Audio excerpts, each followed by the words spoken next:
Siempre que mando un correo a mis hijos, lucho porque siempre pongo David, y no pongo papá. Entonces, me recuerda algunas historias del pasado, pero bueno, gracias, Vale, por orar por mí, que el Señor nos hable. En esta mañana queremos meditar en el resucitado y nuestra confusión. Hemos estado meditando en las historias del resucitado hasta el Pentecostés, y este y el próximo domingo meditaremos en el capítulo 21 del Evangelio de Juan. Los tiempos de confusión no son tiempos fáciles o sencillos para los seres humanos. Cuando llega el dolor, este tiene la capacidad de afectar todas las áreas de nuestra vida. Nos desorienta, nos desubica y perdemos de alguna manera la brújula.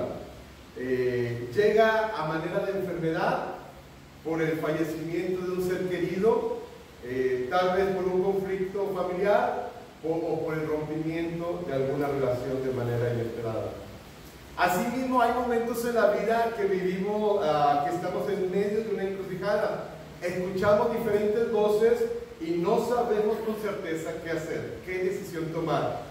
Sentimos que nos movemos en tierras o arenas movedizas, y para cualquier lugar que nos movamos sentimos que no es seguro. En medio de estas circunstancias uno se pregunta: ¿dónde está el resucitado? ¿Acaso está Dios presente en estas circunstancias de vida? ¿O cómo puedo reconocer la presencia de Dios en medio de este dolor y de esta confusión? Con estas preguntas de trasfondo es que quiero invitarlos a meditar en esta historia de Pedro y los pescadores de Juan 21, del 1 al 14. La historia empieza en el verso 1 y termina en el verso 14. Y Juan nos da ahí el preámbulo, el paréntesis de la historia.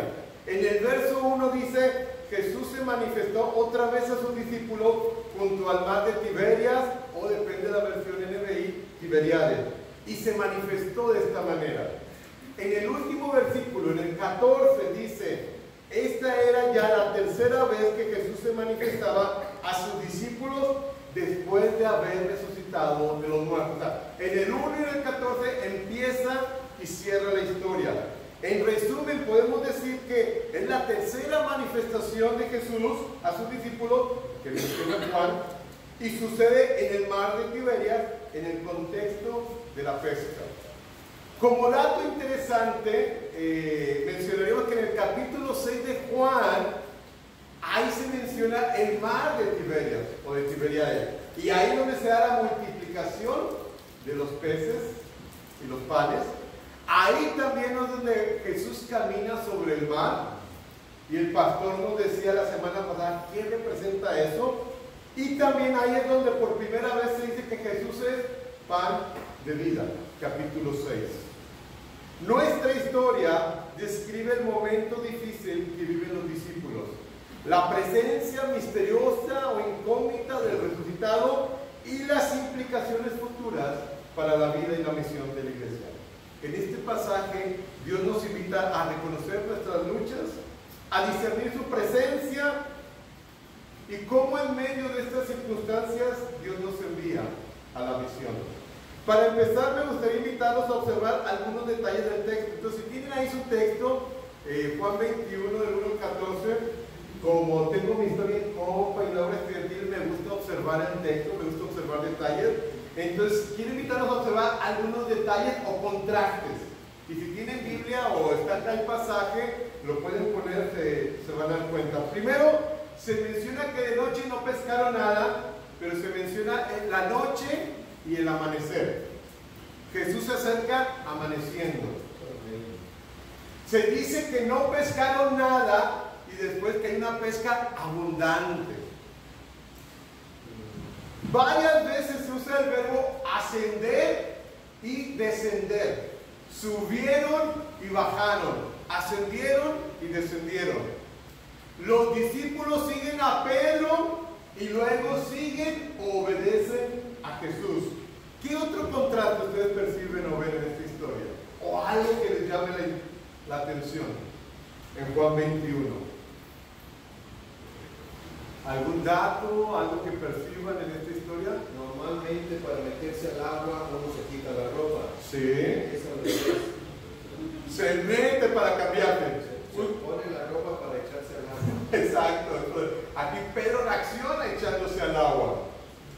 En el contexto de todo el Evangelio de Juan, en el capítulo 1 se menciona a Natanael, aquel debajo de la higuera. Y aquí en el capítulo 21 también se menciona.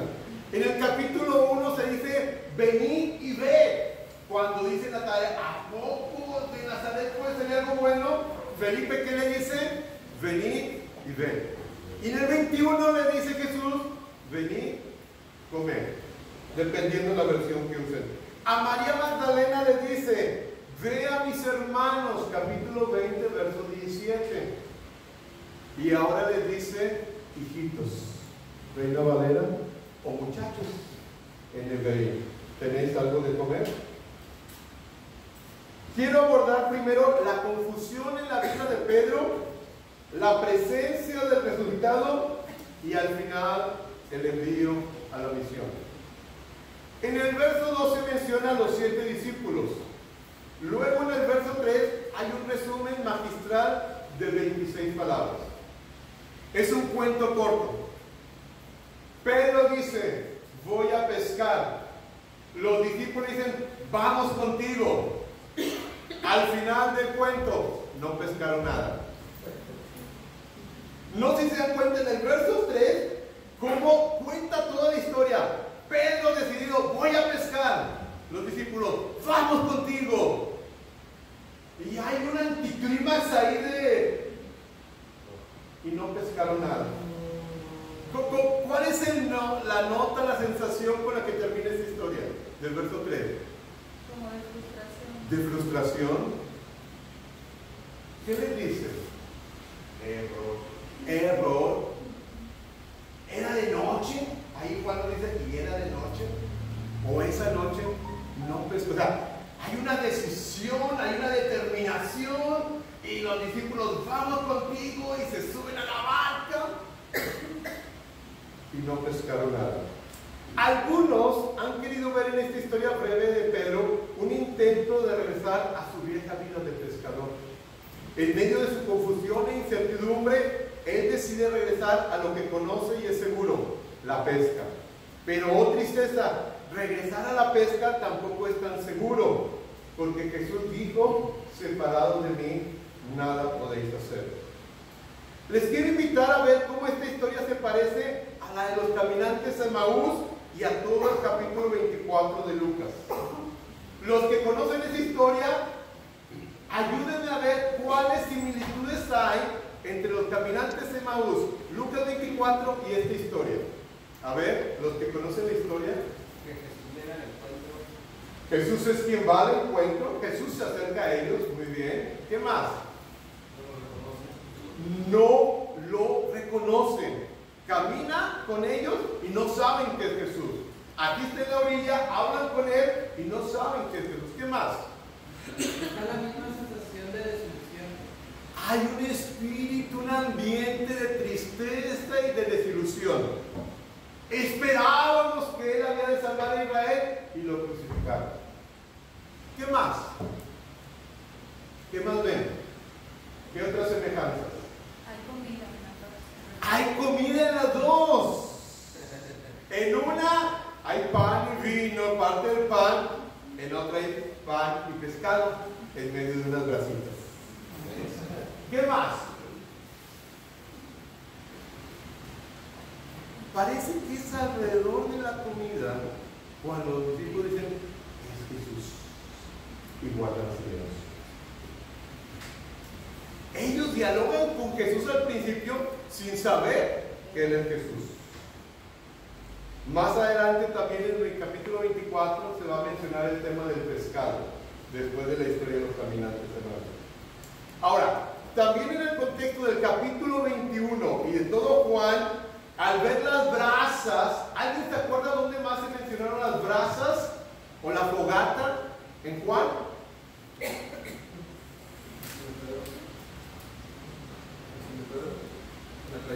La traición de Pedro, exactamente. Las brasas remiten a la historia de Pedro cuando niega a Jesús. El diálogo con Pedro en la segunda parte y su negación de 3 veces parece que apunta a una crisis en la vida de Pedro. Puede ser que está desanimado porque negó a Jesús. Puede ser inseguridad. Puede ser una total crisis o simplemente un momento de confusión y de dolor, aún sabiendo que Jesús ha resucitado. Esta es la tercera vez. Los momentos de dolor y tristeza y confusión llegan a nuestra vida y son reales. Es parte de nuestra humanidad y de nuestra realidad. A veces por el daño que otros nos hacen, a veces por nuestros propios errores o a veces por razones que no logramos entender. Simplemente nos llegan y están presentes en la vida, así como en la vida de Pedro. Ahora les invito a ver esa presencia del resucitado. Jesús se acerca a la playa y abre el diálogo, pero no lo reconocen. Preguntan: hijitos, muchachos, ¿tenéis algo de comer? Por un lado, una manera tierna de acercarse, y por otro lado, hace evidente la carencia de ellos. Ellos contestaron: no. Y punto. Se acabó el diálogo. Jesús insiste. Dice: echad la red a la derecha. Ellos le obedecen y ¿qué sucede? ¡Oh, sorpresa!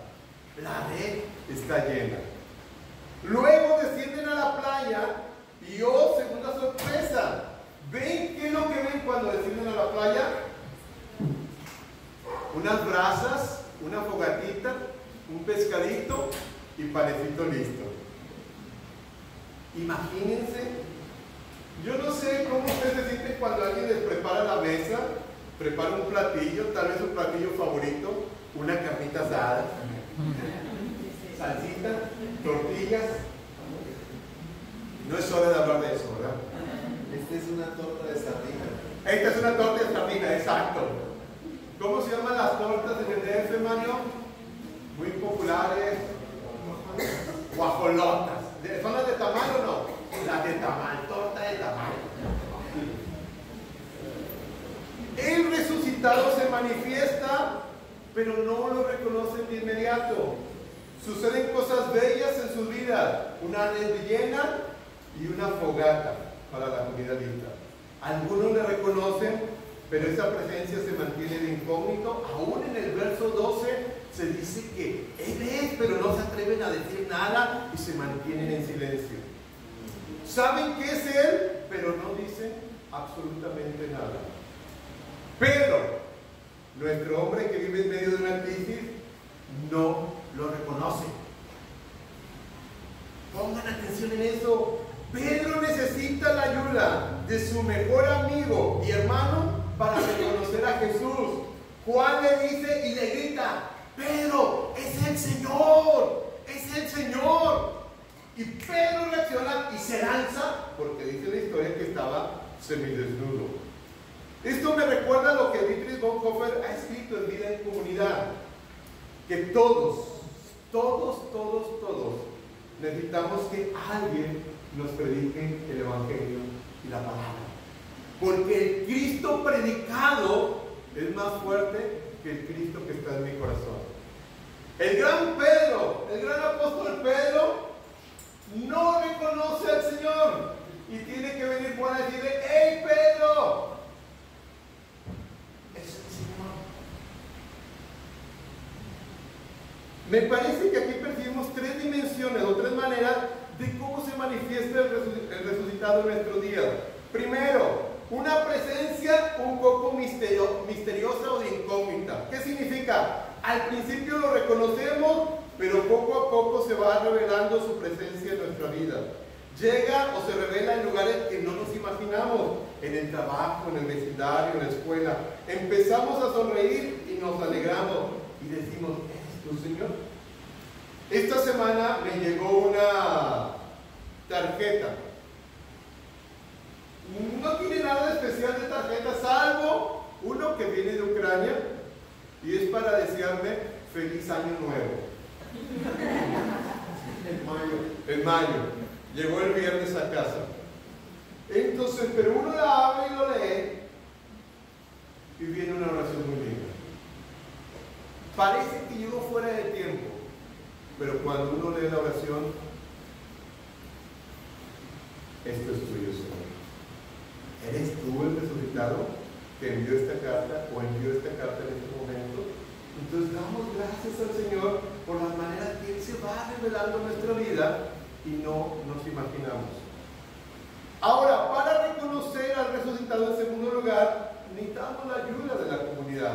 Un amigo, una hermana, alguien que me ayude a salir de mi dolor y me ayude a ver a Jesús que está presente, aunque yo todavía no lo vea.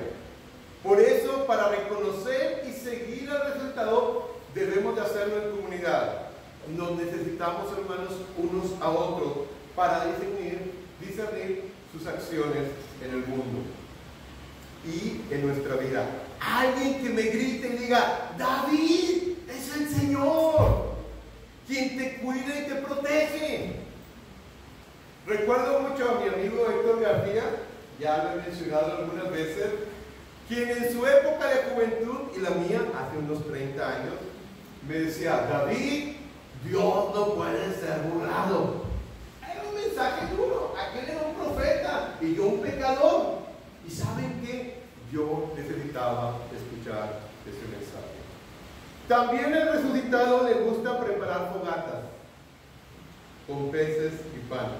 En tiempos duros de confusión nos prepara la mesa y nos dice: venid y comed. Si esta historia fuera en Monterrey, diría que puso el carbón, una carnita asada, unas tortitas hechas a mano, una salsita. Vengan, es tiempo de alimentarse y alimentarse bien. El resucitado es hospitalario, nos recibe y nos prepara la mesa. Reconstruye nuestro sentido de dignidad y renueva nuestras fuerzas con el alimento. En la fogata hay plena revelación de quién es Él, igual que los caminantes al Maús. Esto es el Señor, nos prepara la fogata, el carboncito. Yo no sé cómo se sienten ustedes cuando alguien prepara una buena comida para ustedes. ¿Cómo se sienten? A ver, díganme cómo se sienten. Amados. Especiales. Consentidos. Privilegiado. Alguien dedicó tiempo, energía, no escatimó, le echó ganas, compró, preparó, se esmeró. Y no solo es buen alimento, sino está lindo, está bien preparado, está bien presentado. ¿A poco no se emociona uno?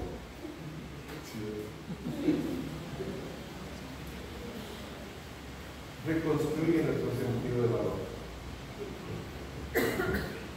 Buenas comidas no solo alimentan y renuevan las fuerzas, pero también renuevan las fuerzas de nuestra alma. Número 3, se le dio la misión: pescadores de hombres. Antes de terminar, por muchos siglos la iglesia ha interpretado este texto como la misión de la iglesia, o más bien la misión de los discípulos como pescadores de hombres.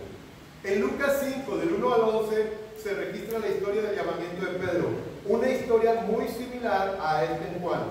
Pedro y sus compañeros estaban limpiando las redes en la playa. Jesús agarra una de las barcas, se empieza a predicar y luego les dice: vayan mar adentro. Y Pedro dice: espérate, si ya hemos pescado toda la, echen la red, ya hemos pescado toda la noche y no hemos pescado nada, pero en tu nombre lo hacemos. ¿Qué sucedió? ¿Qué sucedió? Igual, una pesca al grado de que desbordaba. ¿Qué hace Pedro en esa ocasión? Cae de rodillas y dice: soy pecador, apártate de mí. Y Jesús le dice: tranquilo, yo os haré, ¿qué? Pescadores de hombres. Por otro lado, observamos un énfasis en que la red no se rompió. Aunque la pesca fue muy grande, la red resistió y resistirá. Algunos estudiosos mencionan que la palabra que se usa aquí para romper no es romper, sino dividir o disensión. La palabra en el griego tiene que ver con disensión y se usa 4 veces en el Evangelio de Juan. Algunos perciben una insinuación que la cosecha o la pesca será tan grande que la iglesia resistirá y no se dividirá. Que aunque llegue más y más y más gente, no se va a dividir o no se va a romper. También es cierto que en Mateo 13 se describe el reino de Dios como una gran red. Dice asimismo, el reino de los cielos es semejante a una red que es echada al mar, recoge toda clase de peces y una vez llena la sacan a la orilla y sentados recogen lo bueno en cestas y lo malo echan fuera. Así será el fin del siglo. No quiero meterme mucho al tema de los 153 pescados que se mencionan ahí, pero solo para los curiosos o los más avanzados en temas misteriosos. Las dos explicaciones más populares, una es de Jerónimo y otra es de San Agustín. La de Jerónimo, padre de la iglesia, dice que en ese tiempo se creía que había 153 tipos de especies marinas o de peces. Que entonces, que al decir que eran 153, era como que todo tipo de especies. Y tiene algo de referencia a lo que llamamos de Ezequiel 47. Esta imagen de la gran pesca y que habla de todo tipo de especies. San Agustín, él va por una interpretación más matemática. Y aquí yo creo que necesitaría la asesoría o el consejo de algún matemático. Porque lo que se ponen a hacer es sumar del 1 al 17. Si uno suma del 1 al 17, te lo dejo de tarea, da 153. 1 más 2 más 3 más 4 más 5 más 6. No factorial, sino suma 1 más 2 más 3 más 4. Hasta 17 da 153. Oh, descubrimos el misterio. Y entonces San Agustín dice, el 17 está compuesto de un 10 y un 7. Oh, revelación. Creo que son matemáticas avanzadas. Y para San Agustín, el 10 representa los 10 mandamientos del Antiguo Testamento y los 7 espíritus de Dios que habla Apocalipsis. Entonces, realmente no hay mucha certeza de qué eran estos, pero podemos seguir toda la tarde hablando de los 153. En resumen, a Pedro, a los discípulos y a la iglesia se le recuerda su llamado a ser pescadores de hombres. Habrá una gran pesca con el resucitado al obedecer las palabras de Jesús, y la red no se romperá o la iglesia no se va a dividir. En conclusión, Pedro vive su confusión con los amigos e intenta pescar, pero no pesca nada. Hay espacio, hermanos, para vivir y reconocer nuestras luchas y confusiones. 2. El resultado llega de manera misteriosa a nuestra vida. Empieza a actuar y levantar preguntas, aunque muchas veces no lo hemos reconocido. Igual que Pedro, necesitamos de amigos que nos griten, es el Señor el que está actuando, quien está presente en tu vida y te está hablando o llamando. Uno de los mayores errores en tiempos de confusión es que tendemos a aislarnos, pero es cuando más necesitamos de la comunidad. Cuando estamos desanimados, deprimidos, desorientados, no queremos ver a nadie, no queremos ir a la iglesia, no queremos que nadie se nos acerque, pero es cuando más ayuda necesitamos. Al resucitado le gusta hacerse presente en comida, alimentos y carnitas asadas. Renueva nuestra fuerza física y emocional. No hay nada más alentador que llegar y ver un plato suculento y preparado. Comunica amor, cuidado y cariño. El resucitado nos invita a lanzar las redes, confiar en su palabra y vendrá una gran pesca y la red resistirá, aunque seamos hombres y mujeres imperfectos. En Galilea, tal vez estamos siendo testigos del primer intento de contextualización de la Santa Cena. Aquí no hay pan y vino, sino pan y pescado a la orilla del mar. Hay un silencio reverencial porque se dan cuenta que Jesús está presente. Y él toma el pan, lo partió y le dio pescado. El Señor le bendiga.